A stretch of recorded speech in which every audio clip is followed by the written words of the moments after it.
Hello everybody, it's Non-Scene News here, and today we've got a lot of breaking news today. So the first news we're going to be talking about today is coming from the United States, where today we've got news that Donald Trump is now officially the 47th President of the United States, and he was sworn in as the 47th President of the United States today, along with his Vice President J.D. Vance, who was sworn in as the 50th Vice President of the United States.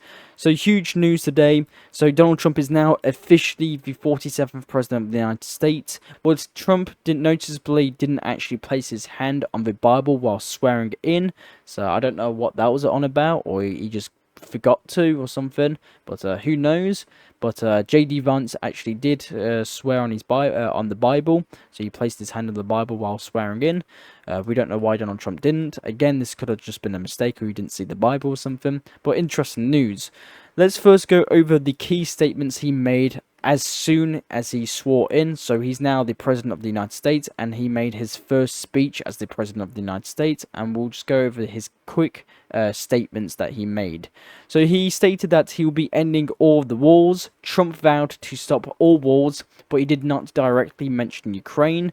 Donald Trump has also mentioned an immigration crackdown. A national emergency will be declared and has been declared on the United States-Mexico border, which we'll be talking about a little bit later, and deport millions of criminals.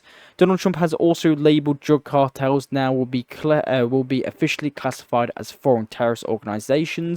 Energy independence was brought up, so a state of emergency will be declared in the energy sector to boost oil and gas production and lower global prices and ensure energy security.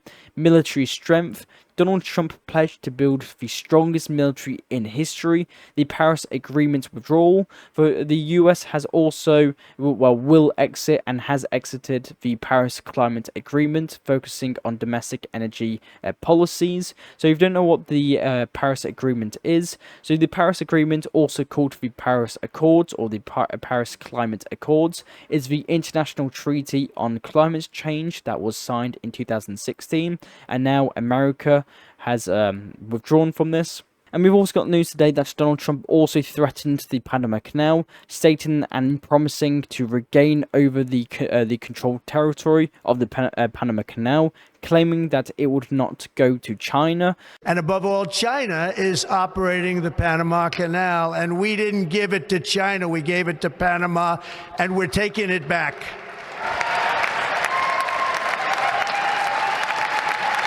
So Donald Trump has actively again stated that America will return to the Panama Canal, and we've already gotten the response to the Panama Canal's president. So the president of the Republic of Panama firmly rejected the US President Donald Trump's territorial claims on the Panama Canal during his inauguration address. So very interesting. We've also got news that while his speech was going on, so while Donald Trump's speech was going on, literally minutes before the presidency of Biden was about to end, Biden issued preemptive pardons on several individuals, including General Mark Milley and members of his family. So while Donald Trump was about to become the 47th President of the United States, Joe Biden slipped in one last law and pardon, and that was for his family and for General Mark Milley, which looks very suspicious, I have to admit. So very interesting news. And obviously Trump has started his presidency with a bang and signing multiple orders. So Trump signed the full pardon for 1,500 January 6th prisoners. Trump has also halted all foreign aid for 90 days. Pending an elevation of the alignment with the US national interests and foreign policy goals. Trump has also withdrawn the United States from the Paris Climate Agreement, which we talked about, and Trump has also frozen all funding for the United States Relief Work Agency. Trump is also expected to cancel sanctions imposed by Biden's administration on Israeli settlers, which he already has. And we've also got news that Donald Trump also signed the order of withdrawing the United States from the World Health Organization, so the WHO. We've also got news that Trump signed the order to unleash energy extractions in Alaska. And we've also got news that Trump formed the Department of Government Efficiency called DOGE. This DOGE efficiency program will be led by the African American billionaire Elon Musk, and Trump says there will be an office for 20 people to make sure DOGE mission is fulfilled. So, interesting news. We've also got news that President Donald Trump declared a national emergency at the southern border, which you can see here. Which he fully signed, and this also allows the US government to deploy troops across the border with Mexico. So I'm not sure how happy Mexico is with this, but I'll keep you updated on that. So there's now been a national emergency has now been declared on the southern border. We've also got news that Donald Trump said that he might send military troops into Mexico to attack the cartels after declaring them as foreign terrorist organizations. We've also got news that President Donald Trump signs the order on ending the birthright citizenship for immigrants or illegal immigrants coming into the US. And the last law Donald Trump signed in his first day as President of the United States, Donald Trump reversed the TikTok ban. So very interesting news. We've also got news today that Donald Trump also revoked the Biden's decision to add Cuba to remove Cuba from the sponsors of terrorism list. So Donald Trump has just revoked Biden's decision and added Cuba back to the state of sponsors of the terrorism list. So very interesting news. And Donald Trump also announced and will declare that from February the 1st, he will impose 25% tariffs on Mexico and Canada. Donald Trump has also noted that he has instructed his aides to arrange a call with Vladimir Putin in the days following his inauguration, according to CNN. So the purpose of the call, sources said, is to discuss plans to plans to end the war in Ukraine, and we've also got news that the last time Donald Trump met Putin was in 2019, Finland, in the G20 summit in 2019. So, according to Donald Trump is now actually setting up a face-to-face meeting with Vladimir Putin. We don't know where the location is going to be, maybe in Russia. Switzerland has offered to host the two leaders, Austria as well, and Serbia. So we've already got on 3 countries that are open to host face-to-face Vladimir Putin and Donald Trump. According to Donald Trump, if Putin refuses the Ukrainian deal, he will be destroying Russia. The US President Donald Trump said on Monday that the Russian President Vladimir Putin is destroying Russia if he refuses to negotiate and end the war in Ukraine. Right after that, Volodymyr Zelensky, the president of Ukraine, congratulated Donald Trump on his inauguration and becoming the president of the United States. And that's all the news we've gotten from the United States today. So if you want to keep updated with the news in the United States and Donald Trump, please like and subscribe, and I'll keep you updated on that.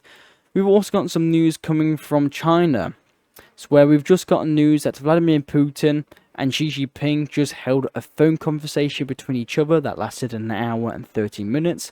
I'll just go over the quick key statements that both leaders made. So, first, Putin and the Chinese President Xi Jinping opened up the phone call with obviously big smiles and waving to each other. And let's actually get into the series statements between them.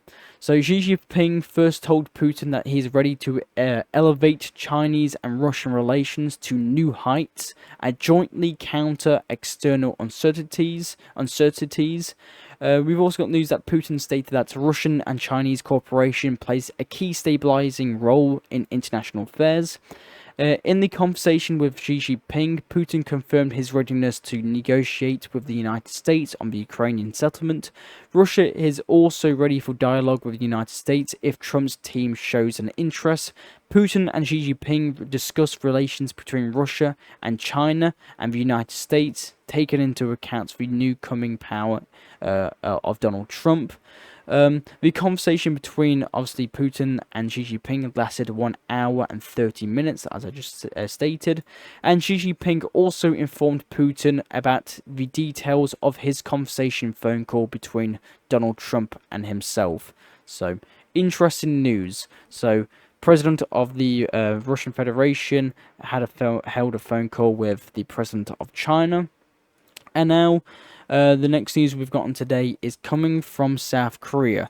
We've just got news today that South Korea is finalizing a $300 million deal to export 20 K9 howitzers to Vietnam, marking the country's first arm delivery from South Korea. The K9 Thunder howitzers are used globally and has been delivered to countries like India, Poland and more. So now Korea is now actively sending 20, well, finalizing a deal to send 20 self-propelled howitzers to Vietnam.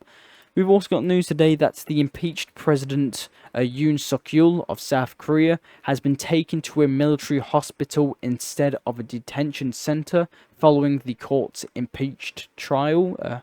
So it sounds like something is going on here. So he was meant to be going into an actual prison, but now he's being taken to a military hospital instead. So interesting news. And the next news we're going to be discussing today is coming from Russia. We've got news that Russian liquid natural gas supplies to China in 2024 increased by 3.3% compared to 2023, according to China's customs data. So a total volume reached is 8.3 million tons of Russian liquefied natural gas. So imports in value decreased by 3.5% to $4.99 billion. Russia is in the third place among liquid natural gas suppliers to China. Overall, Russia became China's top crude oil supplier in 2024, according to Chinese customs. And in the first 10 months of 2024, China imported 2.17 million BD of Russian crude, up 2.2% year on year. So by 2030, total gas supplies from Russia to China, both pipeline and tanker shipped, are projected to reach 85 million cubic meters per year. So interesting news.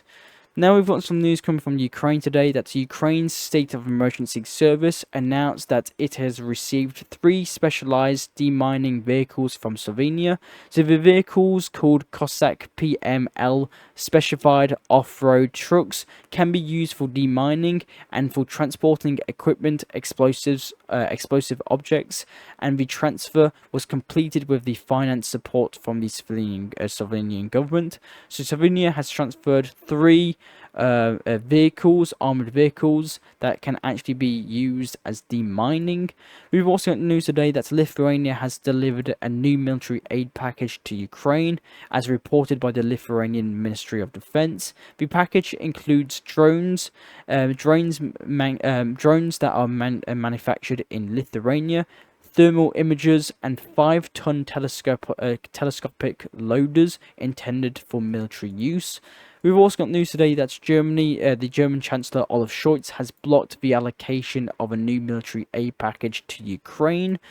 Now let's head to Moldova today, where we've got news that Moldova is ready to provide financial assistance to Transnistria only if Russian troops are withdrawn from the region, the president of Moldova stated. So ever since Russian gas has been cut off to the breakaway province of Transnistria, Transnistria has ordered a huge national energy disaster. So it's declared a state of emergency on its energy.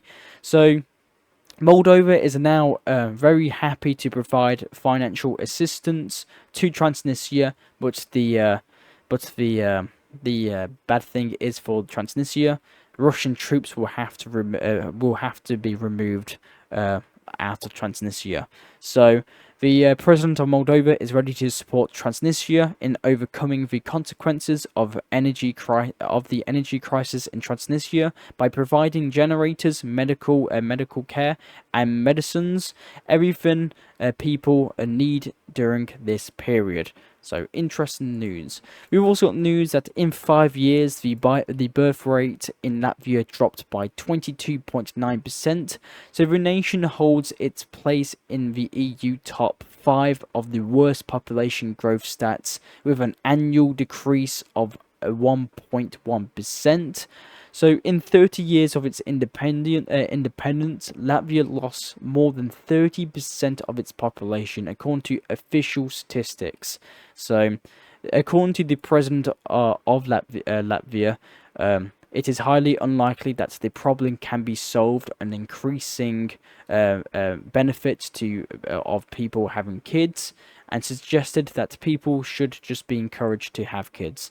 We've also got some news coming from France that the French President Macron announces the project to mobilize more young volunteers to strengthen France's armed forces. So the French leader Macron addressed a military officials and had a military meeting where he warned of accumulation of threats of France, and that it is forcing France to adapt.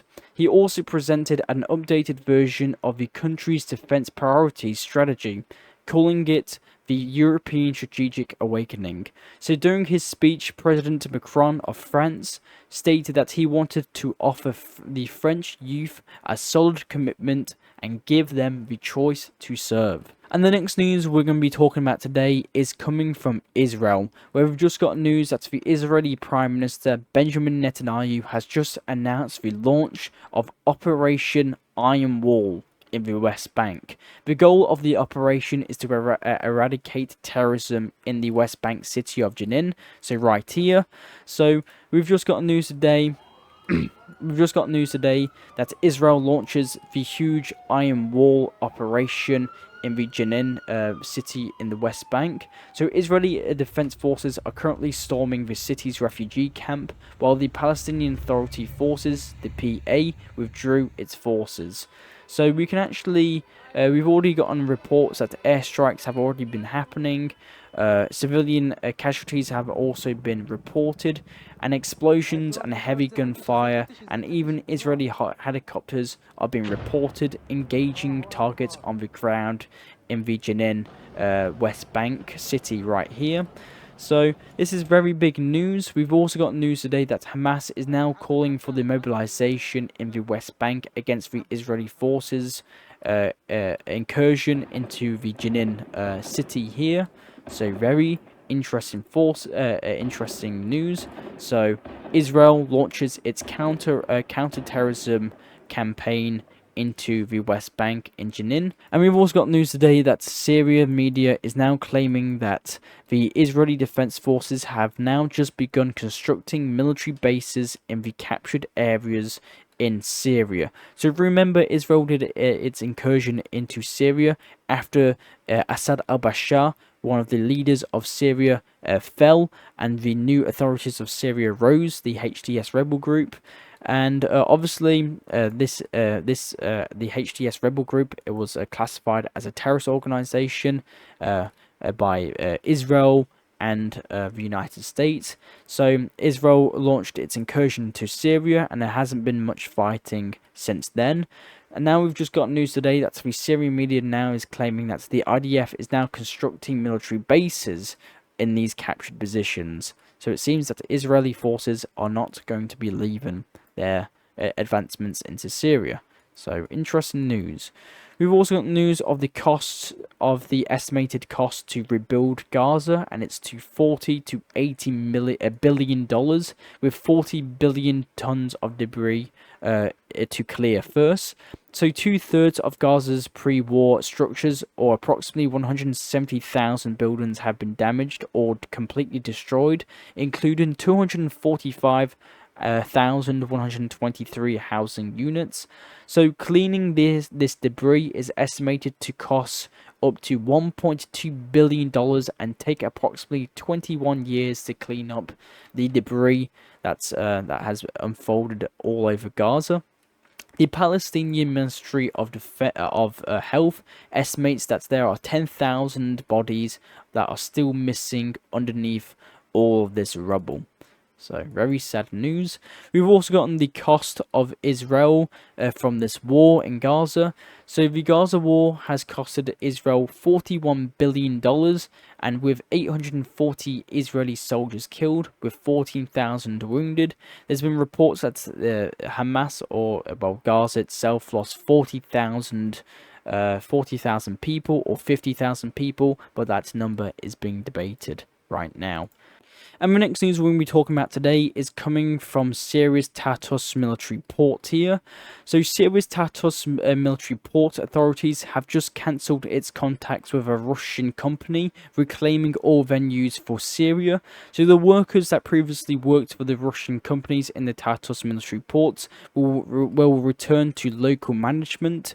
So Syria's Tartus military port has been leased to Russia for duration of 49 years, but now it is no longer leased by them. So interesting news. We've also got news today that Turkish consulates, the Turkish consulate has just reopened in Syria. So the Turkish Consulate General in Aleppo, Syria, has just resumed work after 13 years. The Turkish flag has been hoisted above the building of the diplomatic mission. The consulate will soon have a visa and a passport department. So and if you remember, the embassy of Turkey in Damascus opened on December the 14th, 2024. Opening a new stage and a new phase of Turkish-Syrian relations. So a Turkish consulate has just reopened in Aleppo. And the last news come today is coming from Yemen, where Yemen's Houthis say that they will no longer target just ordinary shipments, civilian shipments in the Red Sea or the Gulf of Aden, but only target Israeli-affiliated ships in the Red Sea's corridor as the Gaza ceasefire enters its second day. So, despite this, global firms are still unlikely to use this transport path to deliver and transport trade. So, interesting news, and that's all the news I actually have for you today. I am Non-Seen News. I'll try to provide you news that medias around the world do not show you. I do these videos hopefully daily, so consider subscribing and liking. Thank you very much for watching, and I'll see you all later. Bye.